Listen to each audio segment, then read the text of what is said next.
Cultural system है। इसका एक बहुत अच्छा एग्जांपल दूं, शायद ही कोई आपको देगा।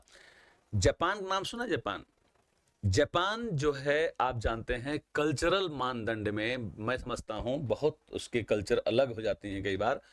जापान जो है, थोड़ा सा मैं बता दूं, जापान ने डेवलप किया the theory of just in time. Just in time क्या होता है सुन लीजिए आप लोग। जस्ट इन टाइम मतलब होता है, थोड़ा समझिएगा आप कम्युनिकेशन में, मैं ये सांस्कृतिक बातें कैसे आई हैं इनको कनेक्ट करने चल रहा हूं। तो जापान ने डेवलप, आफ्टर वर्ल्ड वॉर 2 के बाद जापान पूरी तरह से बर्बाद हो गया। जापान बर्बाद होने के बाद वहां रोना नहीं हुआ, वहां गरीबी नहीं हुई, मतलब उन्होंने कहा कि हम वो दिन लाएंगे जब अमेरिका को भी हम जो है बाकायदे जो है कर्ज देंगे। इसके लिए उन्होंने प्लानिंग किया और जापानी लोगों ने एक थ्योरी डेवलप किया and the name of the theory was just in time. मतलब क्या हुआ? जस्ट इन टाइम क्या है सुन लीजिए आप। आपके कहने काम होने के बीच में जो गैप होता है, this is called as lead time. समझ गए? बोलने और करने के बीच जो गैप होता है, this is called as lead time.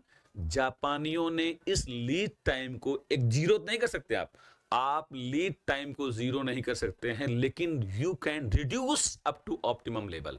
आप बहुत हद तक इसको नीचे ला सकते हैं।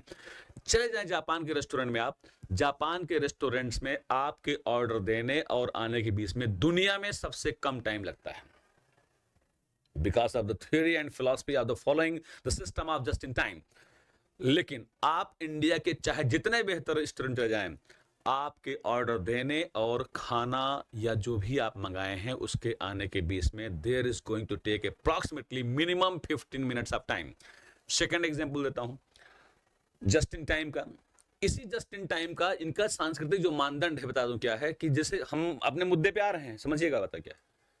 आप सब जानते होंगे कि जस्ट इन टाइम का सबसे शानदार एग्जांपल होता है जापान के संसद भवन द्वारा ये निर्मित है, लॉ बनाया गया है। अगर कोई ट्रेन जापान में, ये वहां की कल्चरल प्लानिंग है, क्यों उन्होंने अपनी कल्चर में जोड़ लिया है जस्ट इन टाइम। अगर वहां कोई ट्रेन 18 सेकंड से ज्यादा लेट हो गई तो पैसेंजर को पूरा पैसा विथ पेनाल्टी मांगने का अधिकार है इन जापान। हिंदुस्तान में अगर आप चेक कर लें तो खास तौर से जनवरी के महीने में, ठंडी के महीने में, दिल्ली से गुवाहाटी चलने वाली, मैं इसमें सफर कर चुका हूं इसलिए बोल रहा हूं, दिल्ली से गुवाहाटी चलने वाली ट्रेन नॉर्थ ईस्ट एक्सप्रेस, जो ट्रेन आज आ रही है